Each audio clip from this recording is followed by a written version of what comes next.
प्यारे बच्चों, एक बार फिर से आप सभी का स्वागत है मेरे सेकंड लेक्चर में यूनिट्स एंड डायमेंशन के, जहां आज के चैप्टर को मुझे डायमेंशन से शुरू करना है। कल के लेक्चर में मैंने आपको यूनिट और यूनिट की डेफिनेशन, मेजरमेंट और ऐसे बहुत सारे टर्मिनोलॉजीज के बारे में सिखा दिया था। तो आज की क्लास बच्चों में कहाँ से शुरू करूंगा? डायमेंशन से। चलो, मैं डायमेंशन सिखाने के पहले एक बहुत सिंपल सा एग्जाम्पल लेता हूँ। मैं कहता हूँ वेलोसिटी। मान लो मैंने बोला वेलोसिटी। मैं ऐसे ही एग्जाम्पल ले रहा हूँ बच्चों, जिसके बारे में मैं उम्मीद करता हूँ कि आपने पहले कभी ना कभी जरूर सुन रखा होगा। और एक और ले लेता हूँ, मान लेता हूँ एक्सेलरेशन। एक्सेलरेशन है ना, आप सब जानते होंगे वेलोसिटी क्या होता है बच्चों? डिस्प्लेसमेंट अपॉन टाइम, है ना? ये जानते हो ना आप लोग? बहुत बढ़िया बच्चों, बहुत अच्छा जानते हो आप लोग। Displacement upon time. वेलोसिटी क्या होती है बच्चों? Displacement upon time. और आखिर एक्सेलरेशन क्या होता है? एक्सेलरेशन होता है बच्चों, एक्सेलरेशन होता है वेलोसिटी अपॉन टाइम, है ना? Change in velocity upon time ज्यादा अच्छा रहेगा कहना। It is change. चेंज का सिंबल होता है बेटा फिजिक्स में, याद रखना, जब भी डेल्टा लगा दिया जाता है मतलब चेंज की बात हो रही है, तो change in velocity upon time. चलो ध्यान से देखो, अगर मैं तुमसे पूछूं बेटा क्या वेलोसिटी फंडामेंटल क्वांटिटी है? नहीं सर, बिल्कुल भी नहीं, क्योंकि 7 ही फंडामेंटल क्वांटिटीज हुआ करती है, जिनके बारे में हमने कल बहुत ही अच्छे से पढ़ लिया था। तो कैसी है आखिर वेलोसिटी? सर ये तो एक डिराइव्ड फिजिकल क्वांटिटी है। तो अगर ये डिराइव्ड है तो क्या ये फंडामेंटल पे डिपेंडेंट है? हाँ। कौन कौन सी फंडामेंटल क्वांटिटी पे? सर डिस्प्लेसमेंट का मतलब होता है लेंथ, ठीक है? टाइम खुद एक फंडामेंटल है। तो कहीं ना कहीं वेलोसिटी, लेंथ और टाइम इन दोनों फंडामेंटल क्वांटिटीज पर डिपेंड करती है। अच्छा, आ जाओ भाई एक्सेलरेशन के बारे में बात करते हैं। एक्सेलरेशन में एक तो है वेलोसिटी, एक तो है वेलोसिटी, मतलब वेलोसिटी है, मतलब कौन कौन सी फंडामेंटल क्वांटिटी हो गई? अभी हमने पता किया है लेंथ, और दूसरी क्या हो गई यहाँ पे? टाइम। ये तो वेलोसिटी की वजह से आ गया। और एक और टाइम, तो दोबारा लिखने की जरूरत नहीं है। मैं ऐसे मान सकता हूं कि एक्सेलरेशन जिन फंडामेंटल क्वांटिटीज पर डिपेंड कर रहा है, हमारा एक्सेलरेशन जिन फंडामेंटल क्वांटिटीज पर डिपेंड कर रहा है बच्चों, वो है लेंथ और टाइम। साथ ही साथ वेलोसिटी जिन फंडामेंटल फिजिकल क्वांटिटीज पर डिपेंड कर रही है, वो भी है बच्चों लेंथ और टाइम। तो कहीं ना कहीं ऐसा लग रहा है कि सेम फंडामेंटल क्वांटिटीज पर डिपेंड कर रही है ये दोनों फिजिकल क्वांटिटीज। तो आखिर कैसे इन दोनों में डिफरेंस निकालोगे तुम मेरे बच्चों? आखिर कैसे इन दोनों में तुम डिफरेंस निकालोगे? चलो मैं उसकी तरफ तुम्हें लेके चलता हूं। अगर मैं तुमसे पूछूं वेलोसिटी में लेंथ कितना, मतलब लेंथ की किस पावर पे डिपेंडेंट है वेलोसिटी, तो तुम कहोगे कि सर वेलोसिटी लेंथ की पावर 1 पे डिपेंडेंट है। क्यों? क्योंकि लेंथ बस एक बार आता है वेलोसिटी के फॉर्मूले में। टाइम कितनी बार आता है? सर टाइम भी बस एक बार आता है। चलो बहुत बढ़िया, शाबाश बच्चों, बहुत बढ़िया। पर एक्सेलरेशन को ध्यान से देखो, एक्सेलरेशन में एक वेलोसिटी है, मतलब वेलोसिटी है तो लेंथ की पावर 1 पे तो डिपेंड किया ही, टाइम की पावर 1 पे भी डिपेंड किया। साथ साथ नीचे भी तो एक फंक्शन है टाइम, नीचे भी तो एक फंक्शन है टाइम ना बच्चों, नीचे भी एक फंक्शन है टाइम। या चलो मैं आपको और ज्यादा सिंपल तरीके से लिख के दिखाता हूं। मैं इसको ऐसे लिख सकता हूं, वेलोसिटी अपॉन टाइम, या मैं इसको लिख लेता हूं लेंथ अपॉन टाइम। ये तो हो गई वेलोसिटी अपॉन टाइम। ऐसे लिख सकता हूं ना भाई? बिल्कुल लिख सकते हो सर, कोई मना नहीं कर रहा आपको। क्या ये चीज ऐसी कुछ लिखी हुई है? Length upon time square. क्या ये कुछ ऐसा लिखा है? Length upon time square. हाँ सर, ऐसा ही लिखा है। तो अगर मैं पूछूं बेटा एक्सेलरेशन लेंथ की कितनी पावर पे डिपेंड कर रहा है, सर आप कहोगे कि एक्सेलरेशन लेंथ की पावर 1 पे डिपेंड करता है। और टाइम की किस पावर पे डिपेंड कर रहा है? तो सर टाइम की पावर 2 पे डिपेंड कर रहा है एक्सेलरेशन। कहीं ना कहीं टाइम की पावर 2 पे डिपेंड कर रहा है। तो भले ही वेलोसिटी और एक्सेलरेशन दोनों ही सिर्फ लेंथ और टाइम जैसी फंडामेंटल फिजिकल क्वांटिटी से ऑब्टेन किए गए हैं, पर दोनों में जो डिफरेंस पता चल रहा है वो इस चीज से पता चल रहा है कि आखिर क्या है वो पावर लेंथ की या क्या है वो पावर टाइम की, जिस पर भी डिपेंडेंट है हमारी फिजिकल क्वांटिटी। तो कहीं ना कहीं इनको डिफरेंशिएट करती है ये पावर, जो हम फंडामेंटल फिजिकल क्वांटिटीज के ऊपर रेज किया करते हैं। कहीं ना कहीं डिपेंडेंट फिजिकल क्वांटिटीज कैसे आपस में डिफरेंट है वो हमें पता चलता है उस पावर से जो कि हमने फंडामेंटल फिजिकल क्वांटिटी के ऊपर रेज की है अपनी डिपेंडेंट या फिर डिराइव्ड फिजिकल क्वांटिटीज को फाइंड करने के लिए। जैसे मैं सिंपल भाषा में बोलूं तो एक्सेलरेशन लेंथ की पावर 1 पे डिपेंड कर रहा है, बल्कि टाइम की पावर 2 पे डिपेंड कर रहा है, जहां की वेलोसिटी लेंथ की पावर 1 पे डिपेंड करता है और टाइम की पावर भी 1 पर ही डिपेंड कर रहा है। तो कहीं ना कहीं जो पावर है 2, यही जो पावर है 1, इसने हमें बताया है कि कैसे डिफरेंट है ये दोनों फिजिकल क्वांटिटीज। तो इस पावर को क्या बोलोगे बच्चों? इन पावर को ही बोला जाएगा बच्चों डायमेंशंस। क्या बोला जाएगा? डायमेंशंस। तो आखिर क्या है डेफिनेशन डायमेंशंस की? ध्यान से देखो, dimensions are the power raised over fundamental physical quantities in order to obtain a derived physical quantity। तो ये होती है हमारे डायमेंशन की डेफिनेशन। एक बहुत ही आसान, बहुत ही सरल सी डेफिनेशन है कि dimensions are the power raised over fundamental physical quantities in order to obtain a derived physical quantity. किसी डिराइव्ड फिजिकल क्वांटिटी को पाने के लिए हमने फंडामेंटल फिजिकल क्वांटिटीज पे क्या पावर रेज किया है, क्या पावर रेज किया है, यही क्या कहलाएगा बच्चों? हमारा डायमेंशंस कहलाएगा। सर कुछ और एग्जांपल बताओ ना। लो बेटा जरूर बताऊंगा, मेरा तो काम है तुम्हें एग्जांपल बताना। चलो देखो ध्यान से, ये चीजें सारी नोट कर लेना जरूर से, बस बेटा इतना तुमसे रिक्वेस्ट रहेगा। चलो देखो अब ध्यान से, मान लो मैं तुमसे बोलूं बेटा बताओ एनर्जी। मैंने एक फिजिकल क्वांटिटी ली बच्चों, एनर्जी। शायद तुम सब एनर्जी के बारे में सुन रखे हो, पहले से शब्द सुना हुआ होगा। मैंने कहा कि बताओ एनर्जी कौन कौन सी फंडामेंटल फिजिकल क्वांटिटीज पर डिपेंड करती है। मान लो मैंने तुमसे एक क्वेश्चन किया बच्चों कि एनर्जी कौन कौन सी फंडामेंटल फिजिकल क्वांटिटीज पर डिपेंड करती है, तो तुमको बहुत आसानी से मैं सिखा रहा हूँ बेटा, बहुत ध्यान से समझो। मैं जिस भी फिजिकल क्वांटिटी के लिए जानना चाहता हूँ कि वो किस किस फंडामेंटल फिजिकल क्वांटिटी पर डिपेंड की है, सबसे जरूरी है मुझे उस फिजिकल क्वांटिटी का कोई भी एक फॉर्मूला पता हो।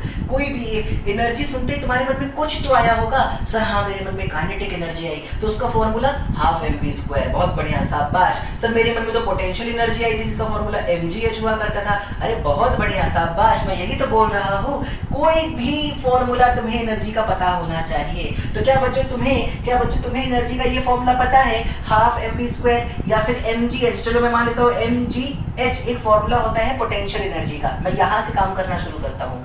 m यानी कि मास, ठीक है, h यानी कि लेंथ,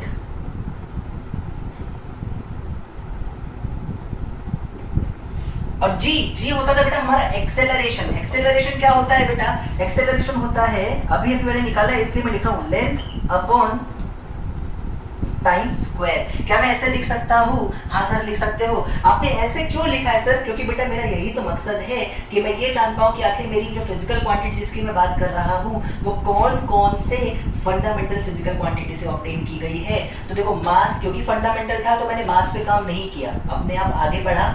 h यानी कि हाइट, हाइट यानी कि डिस्टेंस, डिस्टेंस यानी कि लेंथ, तो मैंने हाइट पे भी काम नहीं किया, सीधे लेंथ लिख लिया। पर खुद एक्सेलरेशन एक डिपेंडेंट क्वांटिटी यानी कि डिराइव्ड क्वांटिटी था। खुद ये एक्सेलरेशन क्या था?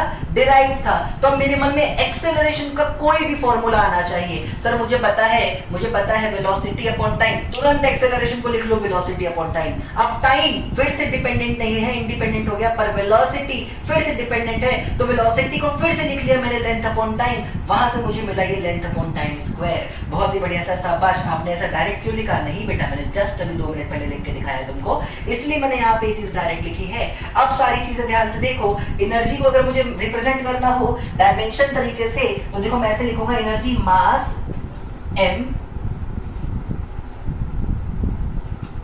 की पावर 1 पे डिपेंड की है, लेंथ को मैं कैपिटल L से शो किया करूंगा, L की पावर 2 पे डिपेंड की है, और टाइम को मैं कैपिटल T से शो करूंगा, टाइम की पावर -2 पे डिपेंड करती है मेरी एनर्जी। तो अगर मैं पूछूं बेटा एनर्जी कौन कौन से फंडामेंटल फिजिकल क्वांटिटी पर डिपेंड करती है, अगर मैं तुमसे पूछूं एनर्जी कौन कौन सी फंडामेंटल फिजिकल क्वांटिटी पे डिपेंड करती है, तो जवाब होगा सर मास पे, लेंथ पे और टाइम पे। अगर मैं पूछूं what is dimension of mass while obtaining energy, answer होगा 1। सवाल सुनो ध्यान से, मास का क्या डायमेंशन है एनर्जी को ऑब्टेन करने के लिए, तो सर देखो मास की पावर 1 है ना, तो मास का डायमेंशन 1 हुआ। टाइम का क्या है सर -2, और लेंथ का कितना है +2। तो डायमेंशनल फॉर्मूला या फिर dimension of length in formula for energy is 2, dimension for time is -2 and dimension for mass is 1। हम इस तरीके से रिप्रेजेंट करते हैं अपने डायमेंशनल फॉर्मूले में किसी भी पर्टिकुलर डिराइव्ड फिजिकल क्वांटिटी को। तो आखिर सर ये चीजें क्या है, बस यही तो मैं बताने जा रहा हूँ। याद है तुमको मैंने 7 फंडामेंटल फिजिकल क्वांटिटीज लिखवाई थी, बिल्कुल शाबाश, बहुत बढ़िया बच्चों। मैंने कहा था 3 कॉलम्स ड्रॉ करना, तो एक एक फंडामेंटल फिजिकल क्वांटिटी के लिए हमने एक डायमेंशन फिक्स कर रखा है। मैं यहाँ पे लिखता चला जाता हूँ, ध्यान से देखना। लेंथ के लिए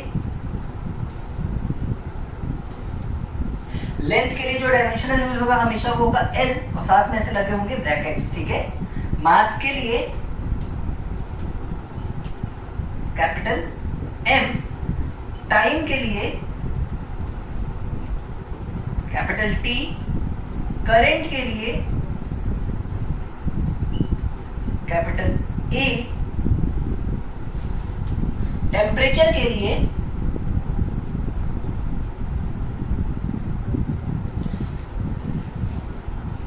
थीटा।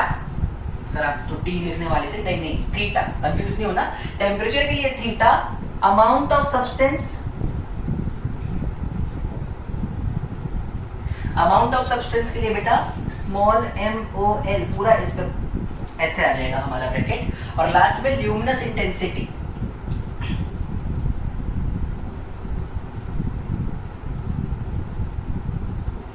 तो ल्यूमिनस इंटेंसिटी के लिए आ जाएगा बेटा कैपिटल I। तो बेटा इन सारे ही डायमेंशन को तुमको याद रखना होगा, किस तरीके से हम लेंथ को डायमेंशनली शो करेंगे, टाइम को, करंट को, ये सारी ही चीजें बहुत ही बेहतरीन तरीके से तुम्हें याद होनी चाहिए। और इसलिए बेटा बार बार बोलूंगा, अभी तुरंत अपनी उस टेबल को जिसका 3rd कॉलम अभी भी खाली था, जहां तुमने 1st कॉलम में फंडामेंटल क्वांटिटी, 2nd में उसकी यूनिट, और लास्ट वाले में ऊपर में लिखो डायमेंशनल फॉर्मूला, और नोट कर लो ये पूरी की पूरी चीजों को। तो ये छोटी सी एक कहानी है आखिर डायमेंशंस के बारे में। मैं एक बार छोटा सा एक क्विक रिवीजन दिखा दूं। Dimensions are the power raised over fundamental physical quantities in order to obtain a derived physical quantity। किसी भी derived physical quantity को पाने के लिए जो फंडामेंटल फिजिकल क्वांटिटी के ऊपर पावर यूज की जा रही है, वो पावर ही कहलाएंगी बच्चों डायमेंशंस। क्या कहलाएंगे बच्चों? डायमेंशंस। एग्जांपल के तौर पे एनर्जी एक फिजिकल क्वांटिटी है जो लेंथ, मास और टाइम 3 फंडामेंटल क्वांटिटीज पे डिपेंड करती है। लेंथ का जो डायमेंशन है एनर्जी के फॉर्मूले में वो है 1, सॉरी मास का जो डायमेंशन है एनर्जी के फॉर्मूले में वो है बच्चों 1, लेंथ का डायमेंशन है 2 और टाइम का डायमेंशन है बच्चों -2। तो ये छोटी सी कहानी है जो आपको अच्छे से याद रखनी होगी। मैं ऐसे बहुत सारे और टर्म्स लेके आऊंगा या फिजिकल क्वांटिटीज लेके आऊंगा जिनका डायमेंशंस में और आप साथ में निकालना सीखेंगे। तो बहुत ध्यान से इतनी सारी चीजों को नोट करो और मैं बढ़ता हूँ अपने लेक्चर में आगे।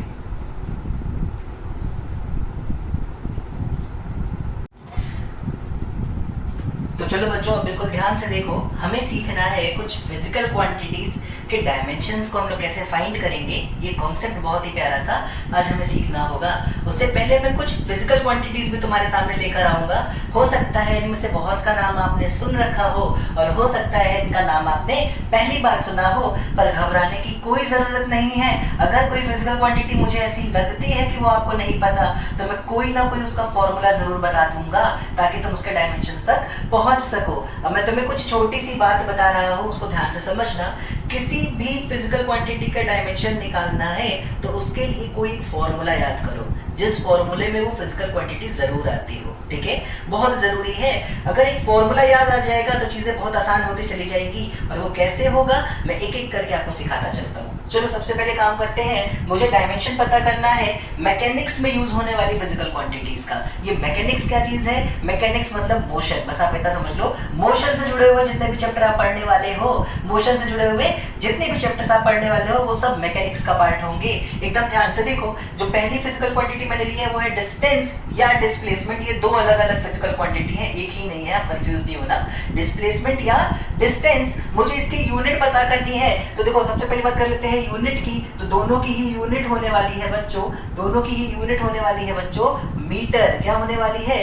मीटर। और अगर मैं पूछूं आखिर इसका डायमेंशनल फॉर्मूला क्या है, तो डायमेंशनल फॉर्मूला ये दोनों ही सिर्फ लेंथ को रिप्रेजेंट कर रहे हैं, तो इसका डायमेंशनल फॉर्मूला निकल के आएगा L टू द पावर 1, या सिर्फ आप इसको L लिख के भी छोड़, जब आप पावर में कुछ नहीं लिखते तो हम मान के चलते बच्चों की वहां 1 लिखा हुआ है, तो ये हो गया इसका डायमेंशनल फॉर्मूला। तो नोट करते चलना बच्चों। सेकंड आता है स्पीड या वेलोसिटी। चलो दोनों ही सेम डायमेंशन के होते हैं बच्चों, मैं इनमें से किसी एक का तुम्हें निकाल के दिखाता हूँ। क्या करूं, मान लो मैंने तुमसे कहा स्पीड का डायमेंशन निकालो, तो तुम स्पीड का कोई तो फॉर्मूला जानते होगे बच्चों, लिख लो। सर मैं जानता हूं डिस्टेंस अपॉन टाइम। जरा ध्यान से देखो, ये जो भी फॉर्मूला है स्पीड का, इसमें आने वाली हर फिजिकल क्वांटिटी क्या पहले से फंडामेंटल है? अगर है तो डायरेक्ट उसका डायमेंशन लिख दो, अगर नहीं है तो फिर से उस क्वांटिटी को फंडामेंटल में ले जाओ। सर क्या बोल रहे हो आप, यहां सीख जाओगे। अभी इस सवाल में देखो, क्या डिस्टेंस मतलब की लेंथ? हाँ सर। क्या टाइम पहले से फंडामेंटल है? हाँ सर। तो मतलब डिस्टेंस और टाइम दोनों ही फंडामेंटल क्वांटिटी हो गई। तो इसको तुम लिख सकते हो बेटा कैसे? लेंथ अपॉन टाइम, ऐसे लिख सकते हो इसको। क्या लिख सकते हो बेटा? Length upon time. इसको और अच्छे से लिखना हो तो क्या लिख सकते हो? एल टी माइनस 1, लेंथ की पावर 1, टी की पावर माइनस 1। ये आ गया बच्चों आपका स्पीड का या फिर वेलोसिटी का डायमेंशनल फॉर्मूला। मैं और अच्छे से लिख दे रहा हूं इसको साफ सुथरा। ये आ गया बच्चों L की पावर 1, T की पावर माइनस 1। चलो सर शाबाश, बहुत बढ़िया। चलो नेक्स्ट हम लोग का जो क्वेश्चन है वो है एक्सेलरेशन का डायमेंशनल फॉर्मूला पता करना है। तो देखो एक्सेलरेशन का डायमेंशन, अच्छा उससे पहले स्पीड की यूनिट, डिस्टेंस की यूनिट मीटर, टाइम की सेकंड, तो स्पीड की यूनिट क्या होती है बच्चों? स्पीड की यूनिट होगी सर मीटर पर सेकंड। तो लिखते चलना यूनिट और डायमेंशनल फॉर्मूला दोनों। आओ चलो काम करते हैं एक्सेलरेशन पे। कोई फॉर्मूला एक्सेलरेशन का जो तुम जानते हो जरा मुझे बताओ। Sir acceleration is change in velocity upon time taken for that change. हाँ सर बहुत बढ़िया शाबाश। तो क्या मैं ऐसे लिख सकता हूँ एक्सेलरेशन, तो मैं लिख सकता हूँ वेलोसिटी अपॉन टाइम। हाँ लिख लो बेटा। अब देखो ध्यान से, क्या टाइम पहले से फंडामेंटल है? हाँ, तो इसको मत छेड़ो। क्या वेलोसिटी पहले से फंडामेंटल है? नहीं, तो इसको छेड़ो तब तक जब तक खुद वेलोसिटी भी फंडामेंटल में ना टूट जाए। इसको मैं लिख लूंगा displacement upon time upon time, ऐसे लिख सकता हूं बच्चों? हाँ सर बिल्कुल लिख सकते हो आप। क्या डिस्प्लेसमेंट खुद फंडामेंटल है? हाँ। क्या टाइम फंडामेंटल है? हाँ। क्या ये वाला टाइम भी फंडामेंटल है? हाँ सर। अब सब कुछ फंडामेंटल हो चुका है। क्या लिखा हुआ है ये सब थोड़ा सिंप्लीफाई कर लो। ये लिखा हुआ है डिस्प्लेसमेंट अपॉन टाइम स्क्वायर, ये लिखा है डिस्प्लेसमेंट अपॉन टाइम स्क्वायर। तो क्या निकल के आया आखिर एक्सेलरेशन का डायमेंशनल फॉर्मूला? वो निकल के आएगा बच्चों डिस्प्लेसमेंट मतलब कि लेंथ की पावर 1 और नीचे है टाइम, तो t की पावर -2, लेंथ की पावर 1, t की पावर -2, LT-2 भी हम ऐसे पढ़ते हैं। इसको क्या पढ़ते हैं? LT-2। ये हो गया मेरे एक्सेलरेशन का डायमेंशनल फॉर्मूला। बहुत बढ़िया बच्चों शाबाश। कुछ नहीं कर रहा हूं मैं बस जिस फिजिकल क्वांटिटी का डायमेंशन निकालना चाहता हूं मेरे बच्चों, मैं एक ऐसा फॉर्मूला खोजता हूं जिसमें वो मौजूद हो, और फिर उसके बाद उस फॉर्मूले से मैं चीजों को सिंप्लीफाई करता हूं तब तक जब तक सारी ही चीजें उस फॉर्मूले में फंडामेंटल के टर्म्स में आ गई हो। लास्ट में देख लेता हूं कौन सी फंडामेंटल की कितनी पावर है और मैं उस फॉर्म में लिखता चला जा रहा हूं, है ना। तो डायमेंशनल फॉर्मूला डिस्प्लेसमेंट का या डिस्टेंस का है L, डायमेंशनल फॉर्मूला स्पीड या वेलोसिटी का है LT-1 और डायमेंशनल फॉर्मूला एक्सेलरेशन का है LT-2। शाबाश बच्चों। आगे बढ़ते हैं। जो नेक्स्ट फिजिकल क्वांटिटी मैंने आपके लिए रखी है बेटा वो है फोर्स। ओहो, क्या फोर्स पहले नहीं सुना है? सुना है सर, ये तो कुछ भी नया नहीं है। तो फोर्स का कोई फॉर्मूला जानते हो? हाँ सर जानते हैं। क्या जानते हो बच्चों? सर फोर्स होता है मास इनटू एक्सेलरेशन। हम जानते हैं कि फोर्स क्या होता है बेटा? Mass into acceleration. शाबाश। जरा ध्यान से देखो, क्या मास पहले से फंडामेंटल है? हाँ सर। तो मास को तो ऐसे ही रहने दो, एक्सेलरेशन फंडामेंटल है क्या? नहीं। पर क्या तुम एक्सेलरेशन का डायमेंशनल फॉर्मूला पहले से जानते हो? हाँ सर, अभी अभी हमने निकाला था। वो क्या आया था? वो आया था एल टी माइनस टू। शाबाश। मास को खुद क्या लिख सकते हो बेटा? एल इंटू हो जाएगा L T minus two, L into L T minus two, क्या ये हो जाएगा एल, सॉरी मास हो गया M L T minus two. तो डायमेंशनल फॉर्मूला बेटा फोर्स का क्या निकल के आ गया? m की पावर 1 l की पावर 1 t की power minus two, mlt minus two. ऐसे भी हम इसको पढ़ सकते हैं। आप चाहो तो इसमें ब्रैकेट भी लगा सकते हो, हर एक के बाद एक करके, है ना। तो इस तरीके से हमने फोर्स का भी डायमेंशनल फॉर्मूला निकालना सीख लिया। सर ये तो बहुत ही आसान है, अगर मुझे फॉर्मूला पता चल जाए तो बाकी गेम तो मैं भी सीख गया हूँ, आपको हर एक गेम सिखाने की जरूरत नहीं है। चलो पता कर लेते हैं बेटा कि तुम कितना सीखे हो। मैं वर्ग का डायमेंशन निकाल के तुम्हें नहीं दिखाऊंगा, मैं वर्ग का बस एक तुम्हें फॉर्मूला बता देता हूँ। तुम मुझे कमेंट में बताओ क्या तुम निकाल पाओगे इसका डायमेंशन। चलो मैं बता देता हूँ वर्ग का एक सिंपल सा फॉर्मूला। तो वर्ग होता है बेटा फोर्स इनटू डिस्प्लेसमेंट। ठीक है, फोर्स का डायमेंशन अभी अभी सिखा दिया और डिस्प्लेसमेंट के बारे में तुम्हें पहले से पता है। तो ये हो गया तुम्हारा बेटा पहला होमवर्क आज का। ये हो गया बेटा तुम्हारा पहला होमवर्क आज का कि वर्ग का डायमेंशनल फॉर्मूला तुम मुझे कमेंट में बताने वाले हो। चलो और देखते हैं भाई, और देखते हैं। नेक्स्ट मान लो बात करते हैं एनर्जी की। एनर्जी के लिए जो फॉर्मूला मैं यूज करूंगा इस बार जो मैं कुछ बदल देता हूँ। पिछली बार मैंने mg से निकाला था, इस बार मैं हाफ mv स्क्वायर से निकाल के दिखाता हूँ आपको। क्या आपने सुना है ये फॉर्मूला हाफ mv स्क्वायर? हाँ सर, ये तो काइनेटिक एनर्जी का बहुत ही आसान सा फॉर्मूला होता है। क्या होता है आखिर हाफ mv स्क्वायर में डायमेंशनल फॉर्मूला? तो हाफ का तो कोई डायमेंशन नहीं है भाई, ये तो क्वांटिटी, ये तो नंबर है। m यानी कि मास इनटू v है वेलोसिटी हो जाएगा लेंथ अपॉन टाइम। स्क्वायर दोनों तरफ कर दिया, चलिए लो स्क्वायर हो गया। ठीक है, देखो ध्यान से क्या निकला ये m की पावर निकला 1। क्या सब फंडामेंटल है ना भाई? हाँ, तो m की पावर कितनी है इसमें? 1। लेंथ की पावर कितनी आई बच्चों? 2। और टाइम की पावर कितनी आई बच्चों? -2। तो ml2t -2 ये है डायमेंशनल फॉर्मूला किसका? एनर्जी का। ये है बच्चों डायमेंशनल फॉर्मूला एनर्जी का, ml2t -2। तो इस तरीके से मैंने एनर्जी का भी डायमेंशनल फॉर्मूला आपको सिखा दिया। सर और भी कुछ फिजिकल क्वांटिटीज बची हैं क्या? बिल्कुल बची हैं। नेक्स्ट देखो बेटा, नेक्स्ट मान लो मोमेंटम।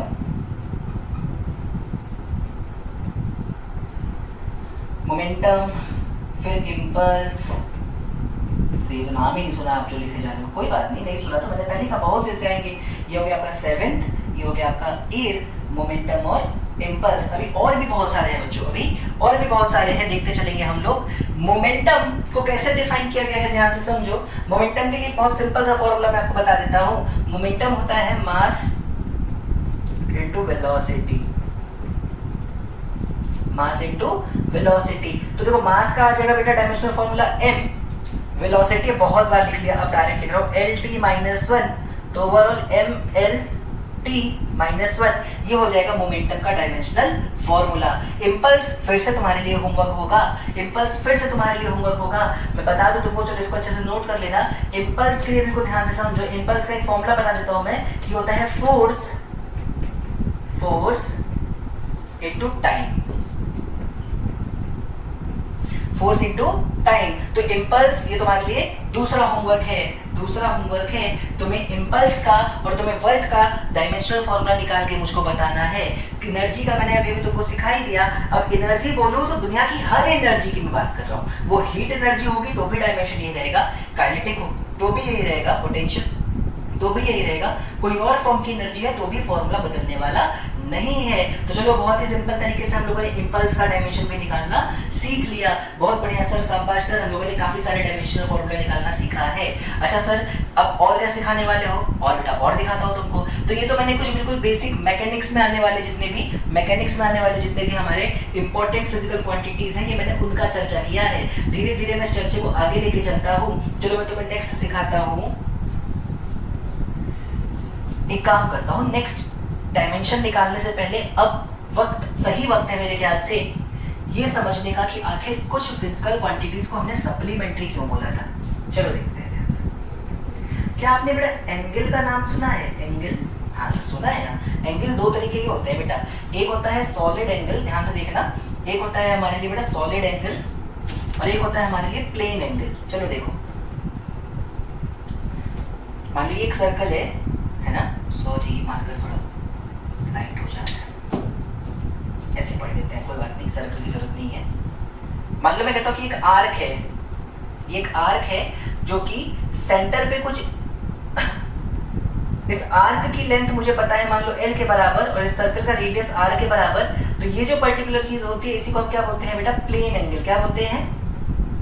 Plane angle. आखिर प्लेन एंगल होता क्या है? प्लेन एंगल होता है बेटा arc upon radius. Plane angle क्या होता है बेटा? Arc upon radius. इसको हम लोग किस में कैलकुलेट किया करते हैं? इसकी एक यूनिट होती है, इसकी एक यूनिट होती है, क्या होती है सर? इसकी यूनिट रेडियंस। किस में कैलकुलेट करते हैं? रेडियंस में। हम जानते भी हैं 180 डिग्री जो होता है पाई रेडियंस के बराबर हुआ करता है। आर्क क्या चीज होती है बेटा? आर्क क्या चीज होती है? जरा ध्यान से देखो, ये मैंने प्लेन एंगल तुम्हें समझाया है। सिमिलरली मान लो एक कोण ले लूं, मैं तुमको कोण लेके दिखाऊं, तो ये जो पूरा ऐसे बल्ज में एंगल बन रहा होता है 3 डायमेंशन में, बट बच्चों ये कहलाता है सॉलिड एंगल। क्या कहलाता है बच्चों? ये सॉलिड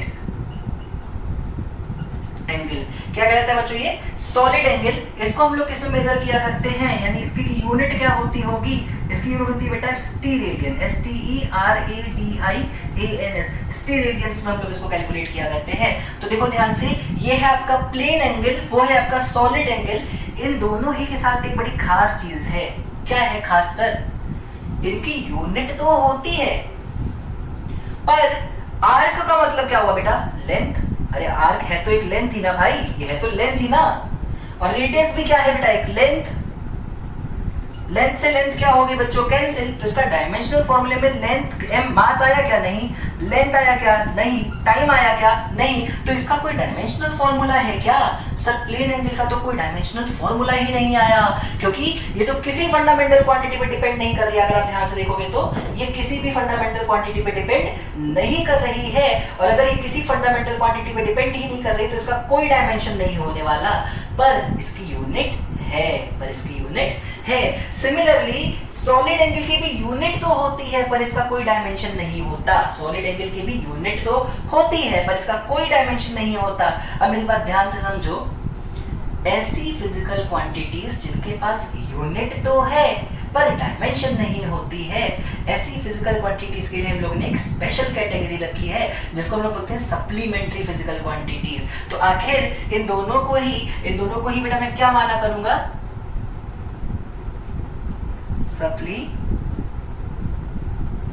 सप्लीमेंट्री फिजिकल क्वांटिटी। शाबाश, ये कहलाएंगी बच्चों सप्लीमेंट्री फिजिकल क्वांटिटी। तो ऐसी what are supplementary physical quantities?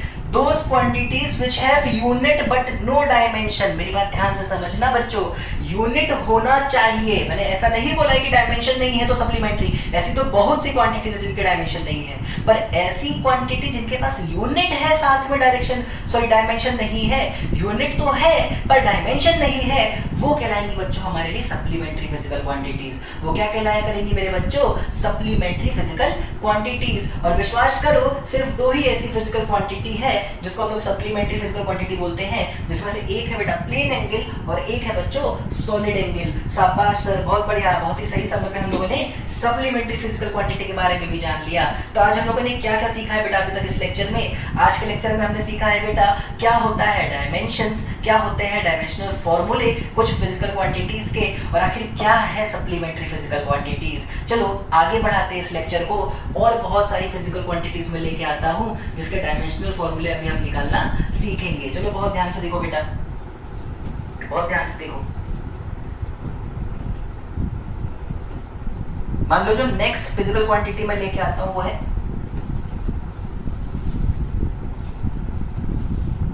Angular velocity. Next physical quantity है बेटा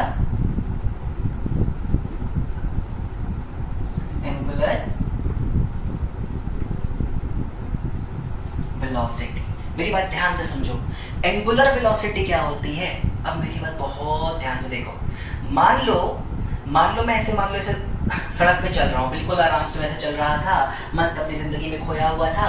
तब तक अचानक से मान लो सामने से एक स्कूटी गुजरती है और मेरी गर्दन ऐसे खूब तेजी से पीछे घूम जा रही है। मान लो, हालांकि मैं ऐसा नहीं करता हूँ, मैं शरीफ टीचरों में से आता हूँ। तो मान लो सामने से एक स्कूटी गुजरती है और मेरी गर्दन यूं घूम जाती है। मेरे बगल में खड़ा दोस्त है, उसकी भी गर्दन यूं घूम जाती है। तो गर्दन दोनों की घूम रही है, दोनों ही कुछ एंगल से अपने चेहरे को घुमा रहे हैं, पर कौन कितनी तेज इस चेहरे को घुमा रहा है, इस रेट को बोलते हैं एंगुलर वेलोसिटी। किस रेट से मैंने ये एंगल में अपनी गर्दन घुमाई है। मान लो कोई धीरे धीरे घुमा रहा है, और मान लो सामने से कोई पैदल जा रहा है तो मैं धीरे धीरे घुमाऊंगा।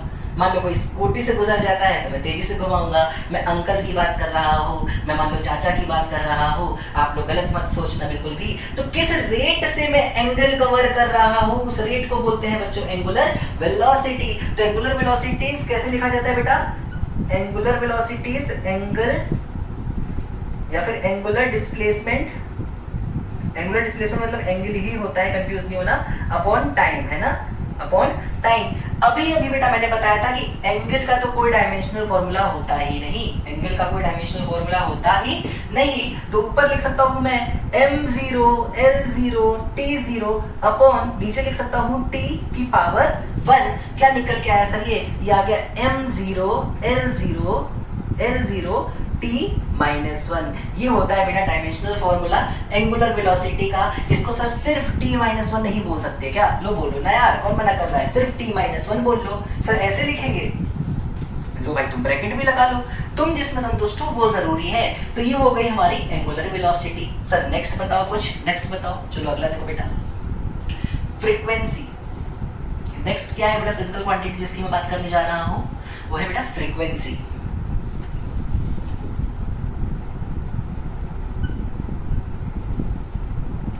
फ्रीक्वेंसी सिंपल भाषा में बोलूं तो इसका एक ही फॉर्मूला याद रखो, 1/टाइम।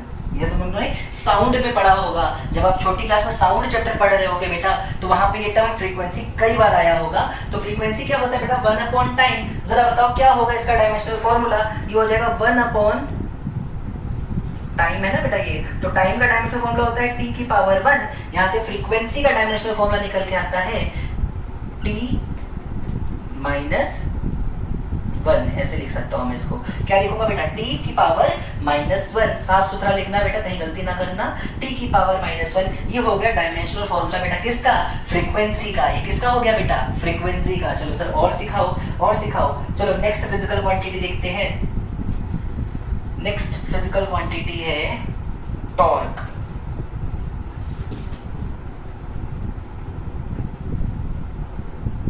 टॉर्क क्या होता है? अभी के लिए बस एक फॉर्मूला समझ लो। टॉर्क होता है फोर्स इनटू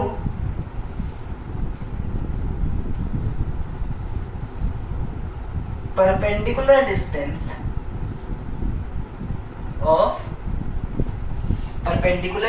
ऑफ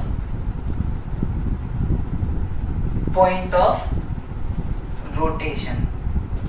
कुछ नहीं याद रखना, कुछ भी नहीं, कुछ काम का नहीं है। अरे पूरा लिखा क्या है? Perpendicular distance of point of rotation, मतलब डिस्टेंस की बात हो रही है ना, बात खत्म। मुझे इससे कुछ नहीं जानना। तो टॉर्क कौन कौन सी चीज पे डिपेंड करता है?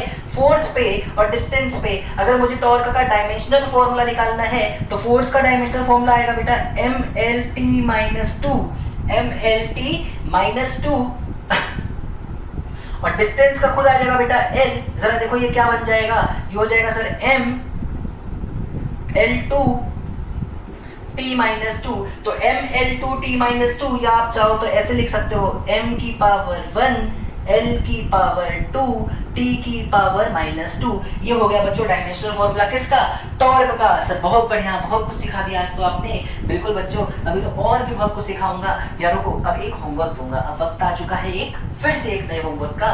तो चलो नेक्स्ट फिजिकल क्वांटिटी है बच्चों एंगुलर मोमेंटम।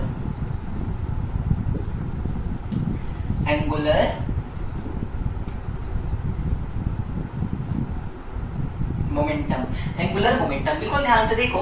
मान लो मैं तुमसे कहता हूं, या फिर कुछ नहीं कहूंगा, मैं एक फॉर्मूला बता दूं तुमको। एंगुलर मोमेंटम हम लोग L से शो किया करते हैं और इसका फॉर्मूला होता है mvr। m है मास, v है वेलोसिटी, r है मान लेते हैं रेडियस, चलो, या फिर लेंथ, डिस्टेंस मान लेते हैं। m बेटा मास है, v वेलोसिटी, और ये डिस्टेंस की बात हो रही है। Dimensional formula of angular momentum, ये तीसरा पार्ट है जो तुम्हारा आज का होमवर्क हो चुका है अभी तक। तो तुम्हें तीनों ही पार्ट के होमवर्क, यानी तुमको जो तीनों चीज दी है, वर्क दिया था मेरे ख्याल से मैंने, साथ में तुमको एंगुलर मोमेंटम दिया है और एक और क्वांटिटी शायद इंपल्स दी है तुमको। तुम्हें तीनों के डायमेंशनल फॉर्मूले मुझे नीचे कमेंट सेक्शन में आज बताने होंगे। मुझे लगता है आज की पहली क्लास थी डायमेंशन की, तो इतने डायमेंशनल फॉर्मूला काफी होते हैं। अभी एक और पूरा लेक्चर सिर्फ हम डायमेंशनल एनालिसिस पे निकालेंगे और नई फिजिकल क्वांटिटीज लाएंगे, उसके डायमेंशंस की बात किया करेंगे और तब जाके आगे बढ़ेंगे हम अपने इस चैप्टर में। तो अच्छे से बेटा सारे ही डायमेंशंस निकालने सीखने हैं हमको। क्या होती है सप्लीमेंट्री फिजिकल क्वांटिटीज, कौन कौन सी फिजिकल क्वांटिटी सप्लीमेंट्री कहलाएंगी, हमें ये सीखना है। और बाकी जो भी चीजें हैं वो अगले लेक्चर में मैं तुम्हें पढ़ाऊंगा। तब तक के लिए मस्त रहो, हंसते रहो, खुश रहो, अपना ध्यान रखो और अपने फ्यूचर का भी ध्यान रखो। Thank you.